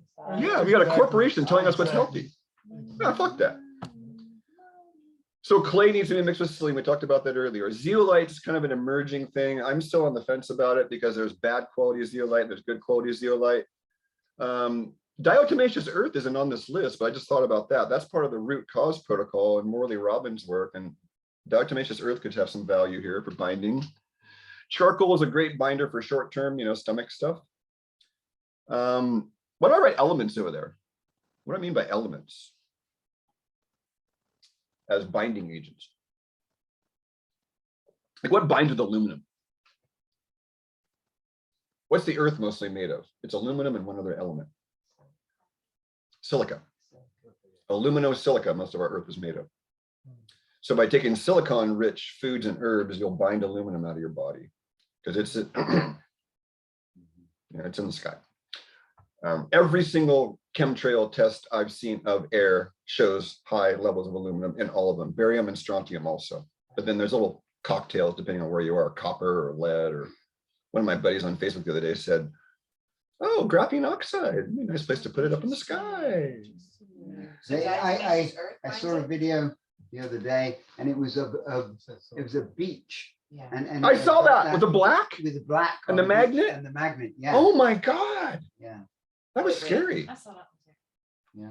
There was a girl on the beach with a magnet collecting the graphene oxide on the beach, so it was black, and it was just, she put the magnet down and it would just, And it looked like it was growing when it was on the because it was accumulating the filling so fast. It looked like it was, yeah. Yeah. Oh, like those things that used to And I saw it on the beach. I've been seeing it on the beach for 10 years, and I thought it was just oil, you know, a little bit of oil. You know? And in Northern California, we're not supposed to have that oil. That's if you're in Southern, it might be oil or Right. chemtrail. Right. So I don't know about that yet, how to get that one out. I think that there's, you know, I've seen lists of up to 40 or 50 things to get these jabs out of your body. And I'm still on the fence. I think that people, nobody knows. And if anybody says they know, I'm going to yell at them. That's fucking cocky. Nobody knows. This is new to all of us. And no one has a 5-year study on this. No one has a 10-year study on this. So shut the F up with your recommendations. Well, no, the recommendations are okay. Just don't say you know it will work. Yeah, I mean, it seems it might work. Yeah, there's still some good insight about what could work. My nature guides say, I've told you guys this, these jabs are death. What's got the most life? Fresh plants right out of the ground and their juices. That's the antidote. That's the simple. The one thing is fresh plant matter right out of the earth in the juice form. That's how you combat the jab. Very simple. Then of course you can add in herbs or various berries or, the things that are, that have things that are on that list, of course, but get them fresh So you said diatomaceous earth, and you can take that internally and. in a food grade form. Yeah. Mhm, yeah. It's not as toxic as they make it out to be. Just like some of that roach killer with the boron Borax. roach killer, Yeah. like my friend Nepal was using it. Yeah, it's DePaul just is using it. boron is borax is boron is, it's all the But the same. diatomaceous earth is great for candida, especially if it's just in your gut. Yeah. If it's systemic, it won't get anything. But And how do you get food grade? Just, does it matter a whole lot? I haven't seen it matter a whole lot, but I wouldn't want to buy it in a hardware store per se, I guess. I did buy a bag in the hardware store, but I use it out in the garden. Yeah. Snails and slugs, it kind of Yeah. keeps them away. Pet stores. Well, they do have it, if I remember correctly, at Ace, they have the food grade version. Oh, they for do? Garden supplement, yeah. Okay, there you go. That'll be cheaper than the health food store, that's for sure. So elements means using another element to bind another element. So you take molybdenum to bind toxic copper out of the body, but molybdenum also binds good copper. You take ascorbic acid to chelate copper out of the body. You take silica to bind aluminum. What's another example? Lead, you give lots of calcium because lead and calcium the lead goes into the bones when you're calcium deficient. So by taking good healthy calcium, you push the lead out of the body. What are healthy forms of copper to take? Your food forms, of course. A lot of these amino acid chelates, liver and nuts and seeds and shellfish are the three highest I've got. Any liver seems to be, but in the root cause protocol, Morley has seen the best results over a 10-year period with cow liver. That's what he says, cow or chicken liver. So that's what in the root cause protocol recommendations. Saliva we talked about. Soluble fiber. So there's soluble and insoluble fiber. So soluble fiber is your pectin. So that's when you Jello is like soluble fiber. So chia seeds are high in soluble fiber, flax seeds are high in soluble fiber, psyllium is high in soluble fiber. And it's undigestible for us, but our gut bugs like it. And it binds stuff. That's what apple pectin was on the bind supplement there. The apple pectin, the orange pectin, all that pectin is a good binding agent. And so fibers can be very effective. So if you do too much fiber in your diet, then you chelate nutrients out of your body. That's the reason for oxalic acid. These rich oxalic acid veggies like kale and the beet greens and the spinaches and all that. There's a value of oxalic acid. It can carry stuff out of the body. But if you do too much of it, then it carries out the good stuff too. Sweet Toast has a ratio of vegetable to caloric foods. It's part of the foundation one. You got to explore. So for me, most of my early career from the early 90s until about a year or two ago, actually, was I was eating too many vegetables. I always had loose bowels. And I started eating more meat, more dairy, and less vegetables, and then my bowels are perfect now. So I regulate it by my vegetable content. Because if you have your bowels are moving through too fast, then you don't get the nutrition, do you? You're driving down the freeway at 90 miles an hour, you're not going to notice the roses next to the road, are you? That's why some vegans. I'm going to say it on film. In this climate, you pretty much can't be a vegan. Absolutely. That's why some vegans are not. Yeah, I won't say it, but you said it. I'm 25 years into this, believe me. I've met maybe in this climate, maybe 5 healthy vegans in 25 years. Healthy vegans. It's this protein deficiency thing. We don't give protein enough credit. It's essential. Fat's essential. Carbs are not essential. And most vegans are over-carbing. Oh, the rices and the beans and the vegetable, the sweet potato vegetables. And I never realize how much carb is in some of these tuber vegetables, right? So that's the way that you don't reabsorb your toxins is at least one of these on that list over there. Your soluble fiber food, your clays, your zeolites, your charcoals. And then there's foods you can take to help facilitate this. And miso is a well-known one. Seaweed is a well-known one. Garlic is becoming more and more well-known. Hawthorn leaf and flower is becoming more well-known. The Standard Process has a supplement called Gut Flora Complex. No, Chelaco. And that one has garlic, hawthorn leaf and flower. I think milk thistle is there to protect the liver from the heavy metals going out. That's a fascinating one. The other ones in the classics there. Ginkgo and Eleuthero will help radiation, kind of pull radiation out of the body or protect us against radiation. How do I know that? That's why they start with the ginkgo tree, Nagasaki and Hiroshima. After the blast in Nagasaki and Hiroshima, the ginkgo trees were killed, but they came back and survived the next year. That really is telling. So the radiation blast had torched the tree, but the tree somehow had enough energy in the roots to bring itself back to life the next year, and everything else died. Wow. So that's a pretty impressive plant. So ginkgo is like #1 plant for radiation. When I take the Mediherb Ginkgo Forte and their Eleuthero, I don't think I've ever feel better. How long can radiation stick around? Well, you know, we have this non-ionizing radiation, and that's really what we're dealing with mostly, you know, these RF frequencies and, you know, these Wi-Fi's and the cell towers and whatnot.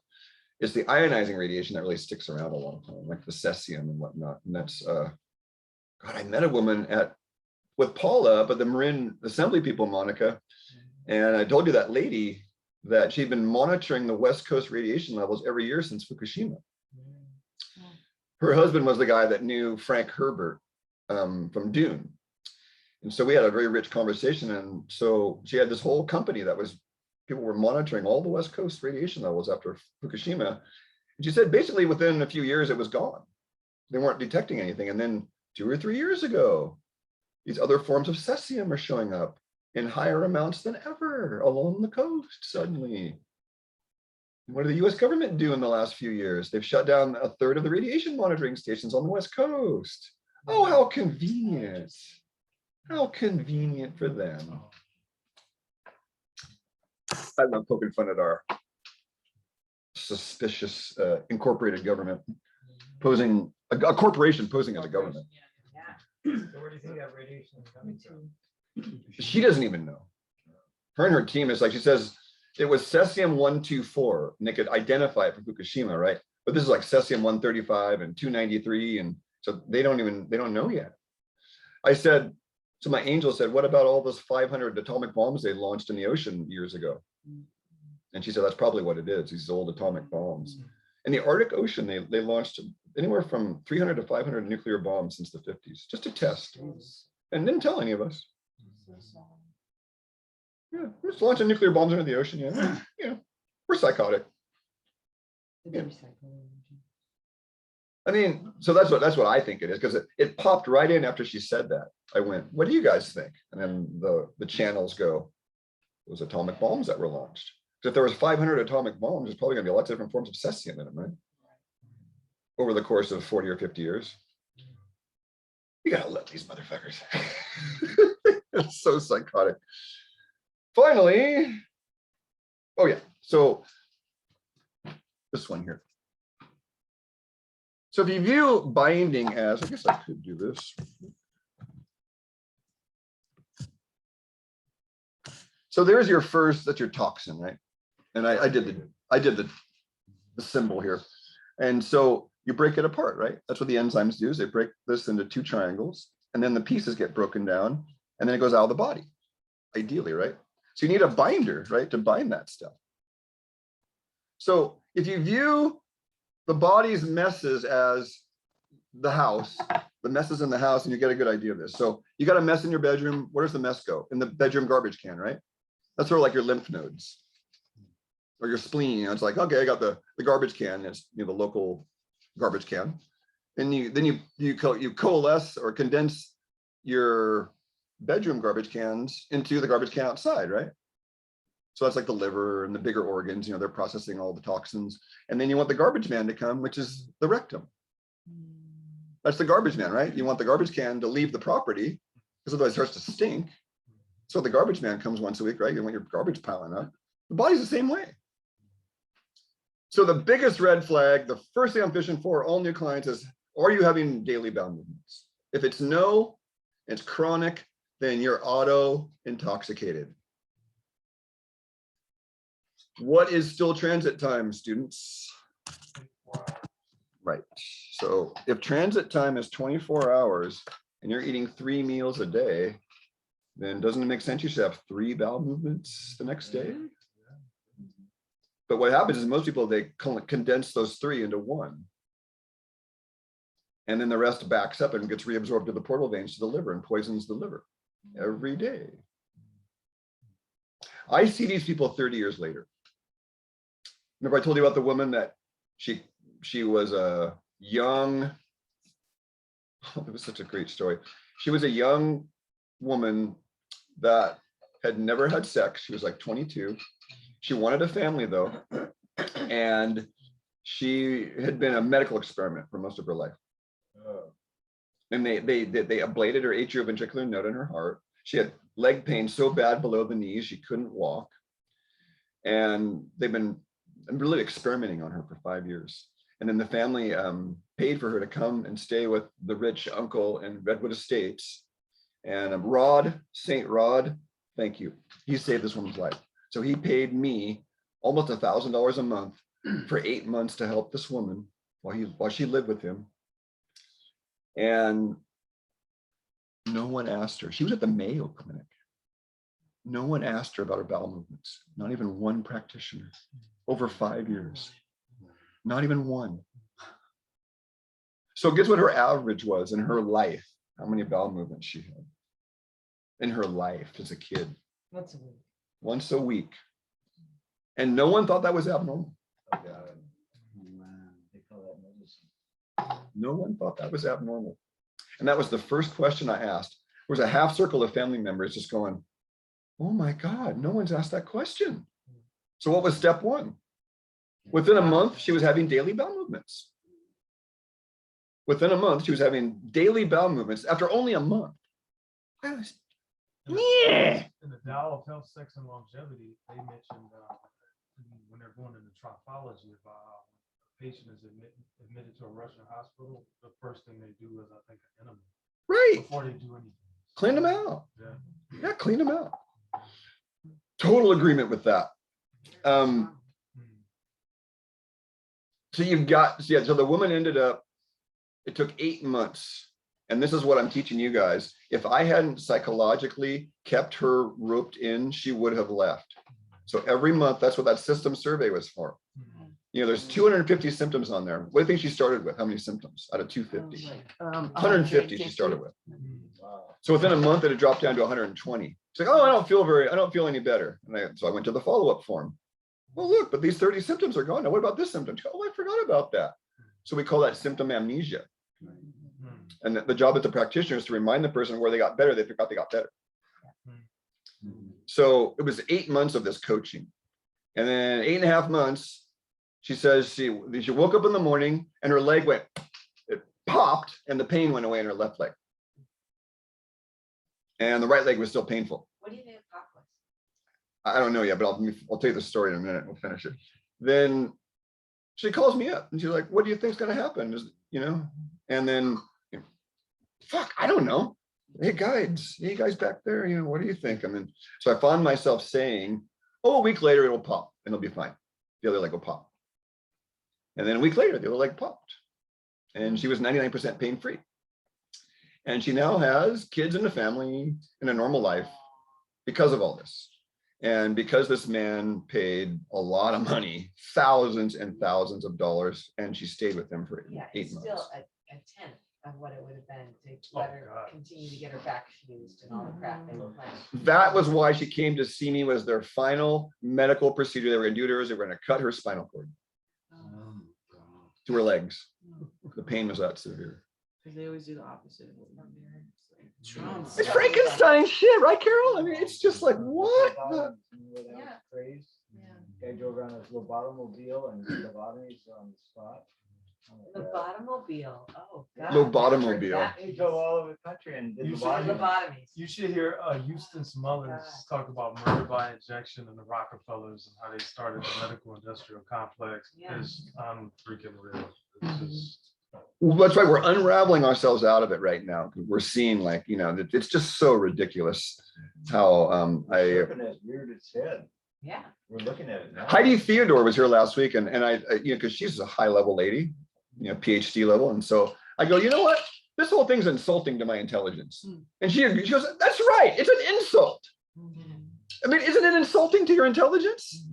Oh, yeah. I've been at this for 30 years. It's like, this is insulting how stupid everything is. Yeah, oh, God. It's just like, what? Have you lost your fucking mind? Yeah, literally. And I'm never going to be PC for trans or any of it. I'm going to call it as it is, you Right, know? exactly. You want to cut off your penis and be a woman? That's your choice. But don't force me to call you a woman, because you're not. Or Exactly. paid for it. Exactly. You can call yourself a female, Yeah. but you're not a woman. Yeah. You weren't born with a vagina. Right. And I'll look in the eye and I'll tell you. Yeah. I don't care what you think. You can shut me down, cancel me, and I'm coming right back Right. in your face. Right. You know, that's what we need. We need people to just stand up and say, this is fucking ridiculous. You're 0.5% of the population. You have this interest group and you're controlling the narrative with 1% of the population. Fuck it. Except We're the majority. Exactly. it's probably the cabal at the top. Of course it making is. that happen. It's Soros and the Definitely. Koch brothers and the Rockefellers and the Rothschilds. Right. What Right. about Baphomet? Yeah. You name it. Oh, we'll make love to Baphomet. Take your pick. I'm just saying, that's who they worship. is- Sounds a little You know, there's a great song by Angus and Julia Stone called The Devil's Tears. And it says, I'll drink the devil's tears, but I'll never give up my love. That is a great metaphor of, I can taste the devil's tears, but I'm not giving up my love. And that, to me, that's my love of the divine. I'll drink your tears. Mhm. I'll punch you in the face. I'll engage you. Devil, Satan, whatever it is you are. But I'm not giving over my identity to you. Oh, no way. That's the worshiping the false idol. Thou shalt not worship false idols. Money's one of them. Right. Have you heard the thing? I'm unvaxxed, but I identify as vaxxed, and you must treat me as vaxxed.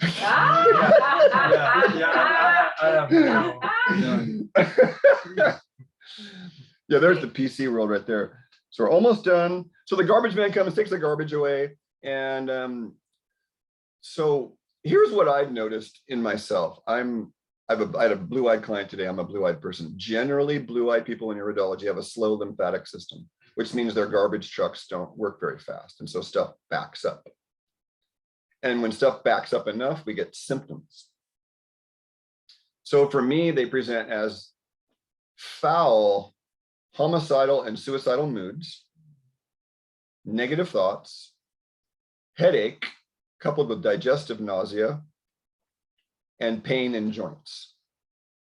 That's how stuff backs up in me. So today I did my 3-part enema sequence, and there's no pain, high as a kite. And that's the value, is the garbage man came today for me. I wish Gene was here. I jokingly say, I had a date with my rectum today. How many of you love your rectum? Okay. It's a part of me. I love my rectum. Self-love. Yeah.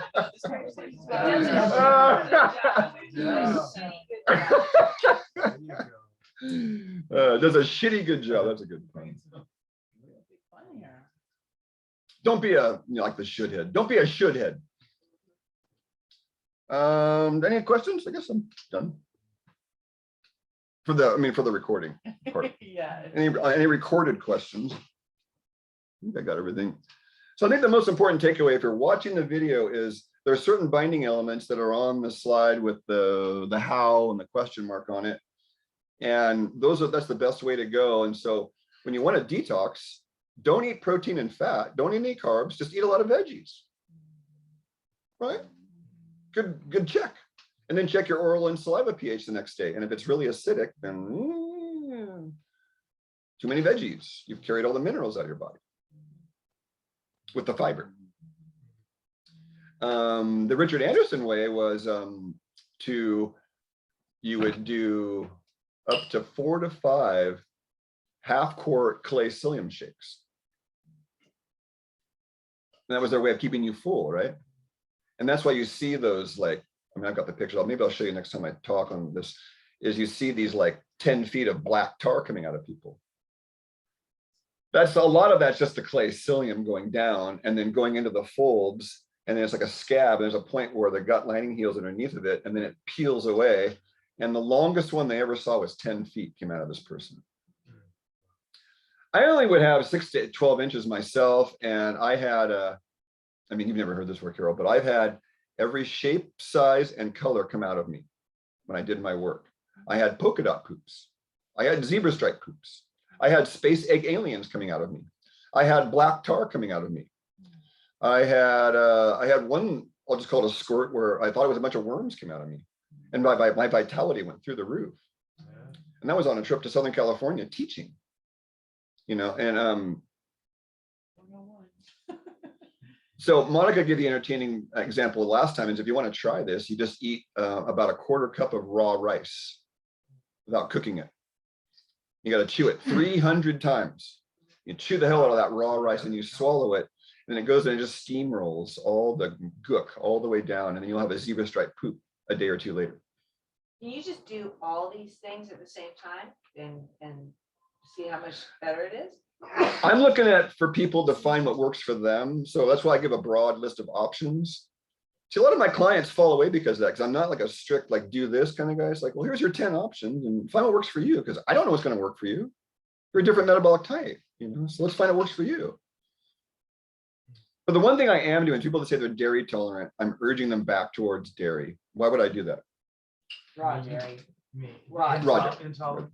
You have to make sure you say that. Raw dairy, grass-fed organic, raw, you know, Western price dairy. Why would I say that?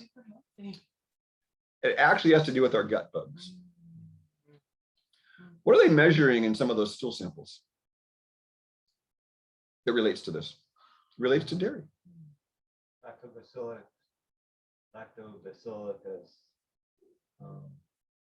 bacteria. What do they eat and what do they shit? Yeah. What does it eat and shit? What does lactobacillus eat and shit? Shit out. Good ass to shit. Everything eats, everything shits, everything poops, everyone poops. You know that book. I know why. B12. Well, no, but I think you encourage it because you're introducing a new food into the gut, and so you're having a wider array of weeds or bugs in there, so then you're more balanced. No, that's one way of looking at it, but no.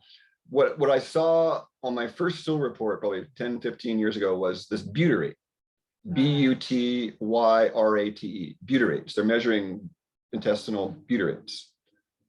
Well, butyrate comes from butyric acid, which is one of the fatty acids in butter. Look at our ancestors worldwide. Every culture that Weston Price studied had a dairy animal. Camel milk, buffalo milk, yak milk, horse milk, cow milk, sheep milk, goat milk. And so the butter fat from all those animals became integrated as part of our intestinal bugs eat it and they shit it out. They eat butyrates and they poop out butyrates. Therefore, butter fat is a very part of our gut biology. And if you say you're allergic to it, I'm going to tell you, you got to find an animal whose butter fat works for you, because butter is a great source of vitamin A. And that's how you raise hemoglobin levels, is vitamin A, none of this iron bullshit. Vitamin A in the data since 1920s and 30s shows very clearly hemoglobin goes through the roof. When you give iron to someone that's low hemoglobin, iron is for iron. And so it temporarily raises the hemoglobin levels for 10 days to 14 days, but then it goes down lower to when you started from. So what do the medical people do? They give you more iron. Then it goes up temporarily again. And then they give you even more iron. But what's that do to your liver? This is the toxic form of iron, folks, medically. Constipated, black, tar, rabbit poops is what happens to people. Iron is incredibly toxic in this form.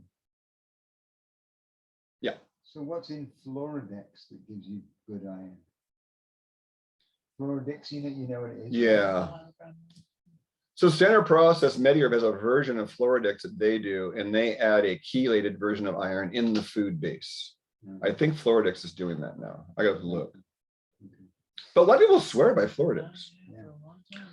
Think about the chlorophyll molecule to build blood too. See, chlorophyll and hemoglobin are identical, except for the iron and the magnesium, right? And you need your red blood cell magnesium to be high. Why? Because that facilitates the reaction in the mitochondria for the red blood cell. And no one talks about this. No, nobody talks about this. This is all Morley Robbins work. Thank God for Morley Robbins and the root cause protocol. I mean, the guy's done some of the most amazing work for 20 years. He was known as the magnesium man, 15, 20 years ago, but then he branched off into this other stuff. And I mean, I got at least 100 PowerPoints of this guy. I'm just like, what? He's uncovered the hidden mysteries of metabolism that they won't tell us about. The two most important enzymes in the body, ferroxidase and ceruloplasmin. You ever heard of those before? No. I never did until 4 years ago. Ferroxidase is what metabolizes iron in the red blood cell, and ceruloplasmin is what controls oxygen and iron so that you don't go into oxidative stress. So all the origins of high cholesterol and elevated liver enzymes and oxidative free radicals is at that level, at the red blood cell levels where it starts, in the reaction of loading iron and oxygen into the red blood cell. That's where oxidative stress starts. And I was never taught that. Anyone's ever taught that? And there's no way, there's no labs to measure ferroxidase in a cheap way. They've set it up so you can't get a ferroxidase lab. Ceruloplasmin is not too bad. It's only about $50 for a lab sample of that. But that's a copper containing enzyme. And so you see how copper has been demonized, absolutely demonized in our culture. But copper is a natural part of the whole food vitamin C complex. Did you know that? Copper is part of the natural whole food C complex. Oh my God. Because it ties in with connective tissue fluidity and flexibility. And then oxidative metabolism, of course, too. Oh my God, this topic could go on and on and on. Any other questions? That was loading oxygen and what into the red blood cells? Iron. Yeah, Well, iron's like the catalyst. Yeah. I don't feel knowledgeable enough to eat my next meal. Right.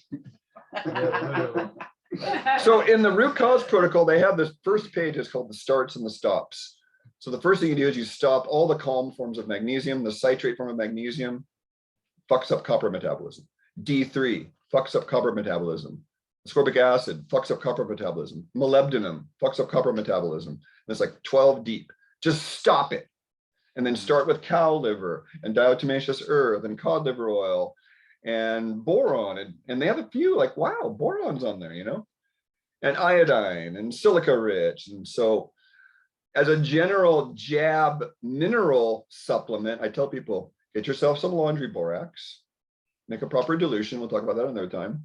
Get yourself some Lugol's iodine and buy yourself some horsetail and boil the hell out of it and isolate the silica out of it. And you have the silica, iodine, boron. That's going to be a triple whammy for this jab stuff. And it's very inexpensive. I mean, Gene bought borax on Amazon or something. We just got like 8 boxes of it. So we got the, it's a teaspoon in a quart of water. And you do a teaspoon of that quart of water as the dilution to get 3 milligrams of boron. So it's like, how long is a box is going to last us? 20 lifetimes, Except that you can bathe in it too, and that's a good idea. A cup in your bath. Oh, and great laundry stuff too. And it scrubs well. So this is all mined out in Visalia. All the borax is mined out in Visalia. And all it is tetrasodium borate, 99.9% pure, right out of the earth. There's very few impurities in this stuff. Said horsetail, and then what was the third thing? The LD50, the lethal dose of borax, is less than that of refined salt. That was Walter Last's work of the borax conspiracy. Yeah. Wow. That makes a lot of That was sense. Paul and Jusby sent me that link 18 years ago. Walter Last, the borax conspiracy. That was like Paul's first intro into my life. It's like, wow, these guys are on it, man. Yeah. They've been on it a long time. So thanks, Paul and Jusby, for the borax conspiracy. And no other question? Let's turn on the recorder. If you're watching the recording, you might want to go back to some of the previous talks for context on this or watch some of the other videos on my YouTube channel. Thank you so much.